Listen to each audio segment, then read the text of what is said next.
Kalau kau mau punya banyak aset di surga nanti, punya banyak istana, punya banyak dayang-dayang, punya banyak fasilitas tambahan, ada 4 hal di sana yang harus kamu jadikan sebagai simpananmu. Kamu akan panen di sana. Yang pertama, menyembunyikan musibah. Di sini menyembunyikan musibah ulama rincikan. Artinya dia tidak banyak mengekspos sana sini.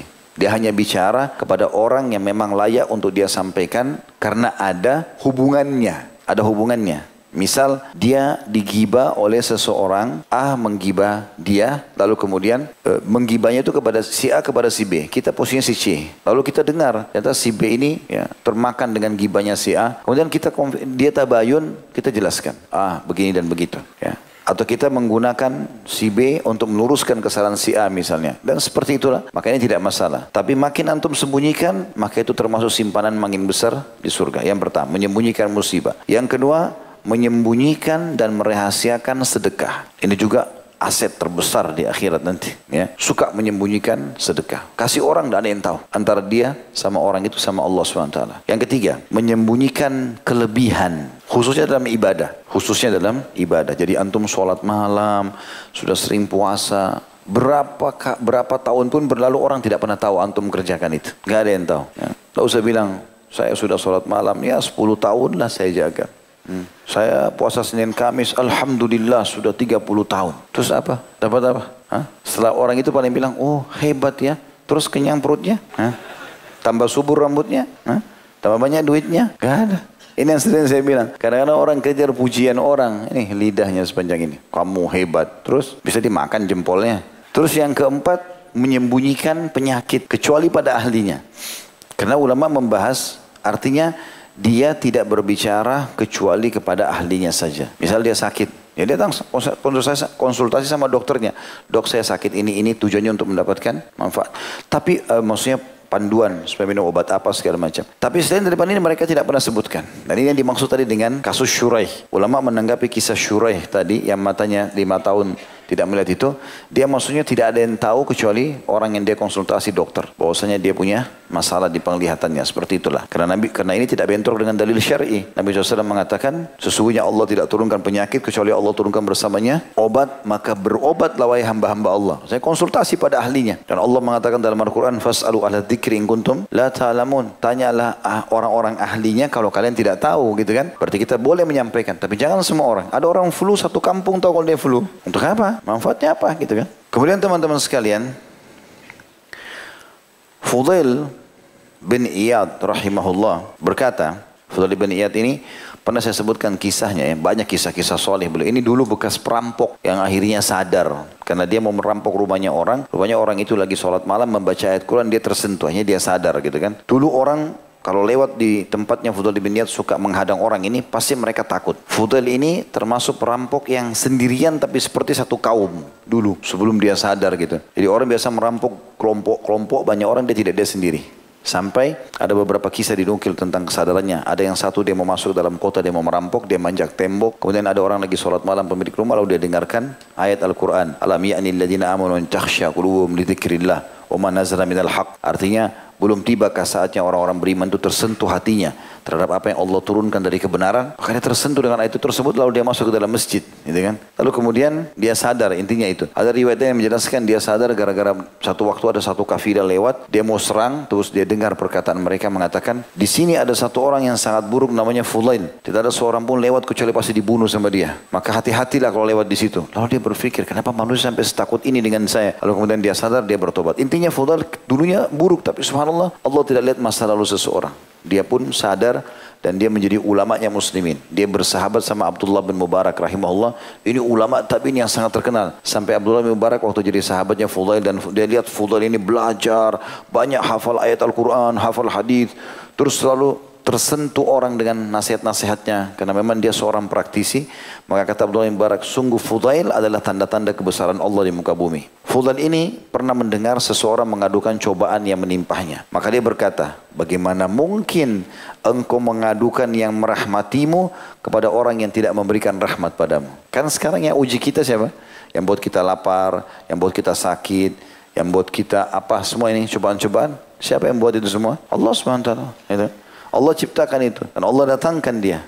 Mungkin akibat perbuatan kita ya. Tapi kan penciptanya Allah SWT. Kalau kita keluhkan itu berarti seakan-akan kita keluhkan Allah yang menciptakan itu. Padahal dengan hikmah Allah Subhanahu Wa Taala Dia menguji kita. Seperti itulah.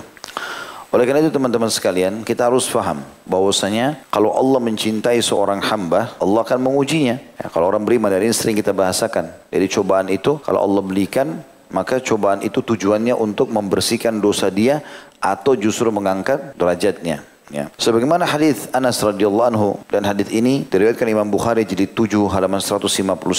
Dia berkata, aku pernah mendengar Rasulullah SAW bersabda, sungguhnya Allah yang Maha Suci dan Maha Purna berfirman, apabila aku menguji hambaku dengan kebutaan pada kedua matanya, lalu dia bersabar, maka aku akan mengganti kedua mata itu dengan surga. Begitu juga dengan hadis-hadis yang lain, seperti misalnya Atha bin Abi Rabah rahimahullah, salah satu ulama tabi'in di Mekah berkata, Ibnu Abbas radhiyallahu anhu pernah berkata kepadaku, maukah aku tunjukkan kepadamu seorang wanita yang pasti menjadi penghuni surga? Maka Atha berkata, ya, aku mau dengar ceritanya. Kata Ibnu Abbas, seorang wanita berkulit hitam pernah mendatangi Nabi SAW seraya berkata, sesungguhnya aku ini kena sakit ayan dan auratku sering kalau lagi kambuh sakit penyakit itu, aku terbuka, tersikap auratku. Mau berdoalah kepada Allah agar Allah berikan aku kesembuhan. Maka Nabi SAW menimpah itu sambil mengatakan begini, menimpalinya sambil mengatakan, apabila engkau menghendaki untuk bersabar, maka itu lebih baik dan Allah akan berikan kau surga. Dengan penyakitmu ini sekarang, kalau kau sabar terima, maka pasti akan balasannya surga. Tapi kalau engkau mau, aku bisa berdoa dan disembuhkan engkau, tapi nggak ada jaminan surganya. Maka wanita itu langsung spontan berkata, aku bersabar. Kalau gitu aku terima, balasnya surga. Gitu. Ya sudah, biar sabar aja. Wanita itu berkata lagi, tapi pada saat kambuh ya Rasulullah, sering auratku terbuka. Mohonlah kepada Allah agar tidak terbuka auratku pada saat itu. Maka Nabi SAW pun berdoa agar wanita tersebut pada saat kambuh tidak tersingkap auratnya. Ya, hadis ini diriwayatkan Bukhari di jilid 7 halaman 150, Muslim jilid 16 halaman 131. Sebagian ulama mengatakan, sabar dalam menghadapi sakit, menguasai diri karena khawatir dan emosi, menahan lidah agar tidak mengeluh, merupakan bekal bagi orang mukmin dalam perjalanan hidupnya di dunia. Jadi jangan hanya berpikir enaknya makan, enaknya minum, tapi ada bumbu yang lain, ada sisi kehidupan yang lain yang harus kita lalui. Ya tadi itu, soal-soal penyakit dan cobaan segala macam. Maka dari itu sabar termasuk dari sebagian iman. Sama seperti kedudukan kepala bagi badan. Tidak ada iman bagi orang yang tidak sabar. Sebagaimana badan yang tidak akan ada artinya tanpa kepala. Umar bin Khattab pernah berkata, radhiyallahu anhu, kehidupan yang paling baik ialah apabila kita mengetahui dengan berbekal kesabaran. Maka andai kata engkau mengetahui tentang pahala dan berbagai cobaan yang telah dijanjikan Allah bagimu, tentu engkau bisa bersabar dalam menghadapi sakit. Abdullah bin Mas'ud juga radhiyallahu anhu menceritakan, ini pernah kita sampaikan ya, bagaimana beliau pernah masuk ke rumah Nabi SAW dan ternyata Nabi lagi sakit. Kata beliau, aku masuk ke tempat Nabi SAW dan beliau sedang demam. Lalu aku berkata, wahai Rasulullah, sungguhnya anda tertimpa demam yang sangat keras. Kata Nabi SAW, benar, sesungguhnya aku demam layaknya dua orang di antara kamu yang sedang demam. Artinya kalau Nabi SAW saja demam, apalagi kita gitu kan, pasti akan diuji. Bisa saja Allah selamatkan Nabi SAW tidak usah dikasih demam, selamanya Nabi sehat. Tapi kenapa Nabi SAW diberikan ini oleh Allah SWT? Pasti ada tujuannya, ada maksudnya gitu. Abdullah bin Mas'ud mengatakan, apakah dengan begitu berarti anda dapat dua pahala? Kata Nabi SAW, benar. Kemudian beliau berkata, tidaklah seorang muslim menderita sakit karena suatu penyakit atau yang lainnya, melainkan Allah menggugurkan kesalahan-kesalahan atau dosa-dosanya dengan penyakit itu sebagaimana pohon yang menggugurkan daun-daunnya. Ya, ini tentu diriwayatkan oleh Bukhari di jilid 7 halaman 149 dan Muslim jilid 16 halaman 130.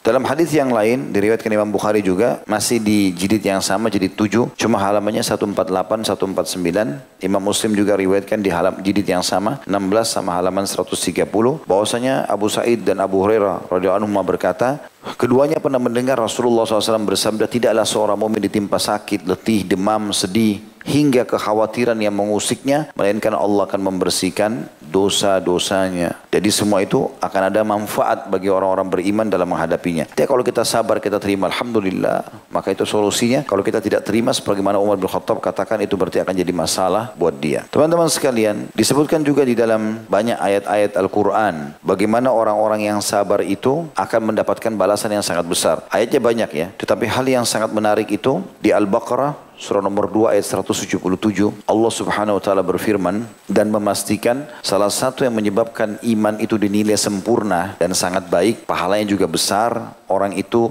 sempurna dalam melalui kehidupan adalah orang-orang yang sabar di antaranya. Allah bilang di sini 177, cukup panjang ayatnya, saya bacakan. A'udzubillahi minasyaitonirrajim. Laisal birra an tuwallu wujuhakum qiblal masyriqi wal maghrib, walakinna birra man amana billahi wal yawmil akhir wal malaikati wal kitabi wan nabiyyin wa atal mala ala hubbihi dhabil qurba wal yatama wa ibnis sabili was sa'ilin wa fir riqabi wa aqama as-salata wa ata az-zakata wal mufuna bi ahdihim idza ahadu was sabirina fil ba'sa'i wad dharra'i wa hinal ba's ulaika alladziina shadaqu wa ulaika humul muttaqun.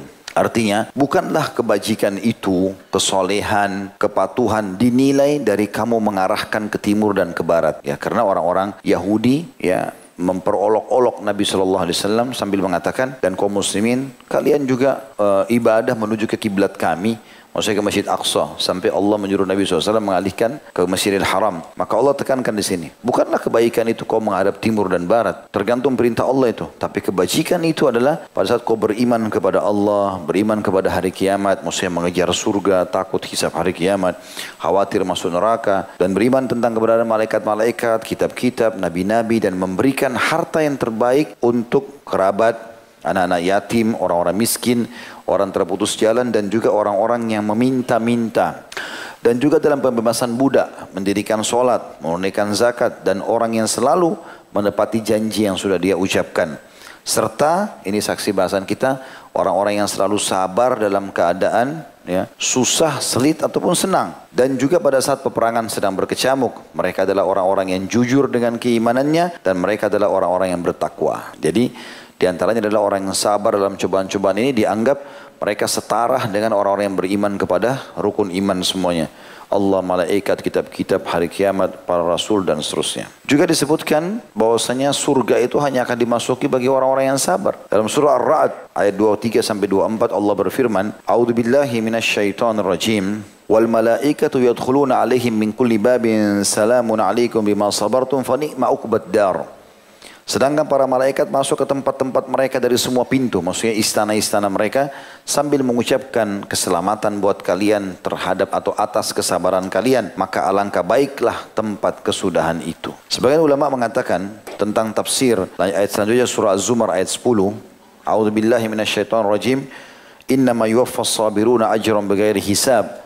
Sesungguhnya orang-orang sabar akan dicukupkan atau akan diberikan pahala tanpa batas. Kata sebagian ulama, kalau orang-orang selain musibah dan kesabaran yang sedang dia lalui, seperti sholat, puasa, dan lain-lain, ini pahalanya sudah Allah tentukan. Tapi khusus sabar, itu akan dituangkan pada dia dari langit pahala yang sangat banyak, yang tidak ada batasnya. Jadi antum jangan bilang, oh cobaannya ini berat nih, saya nggak bisa sabar. Enggak, harusnya bisa sabar. Karena pahala sangat besar. Khusus ibadah sabar ini, itu dikatakan oleh Allah bighairi hisab, tanpa ada hitung-hitungannya. Bahkan dituangkan kepadanya tuangan yang sangat banyak. Ada orang diuji di istrinya, ada orang diuji di suaminya, ada orang diuji di anaknya, ada orang diuji di tetangganya, di mertuanya, di orang tuanya, macam-macam.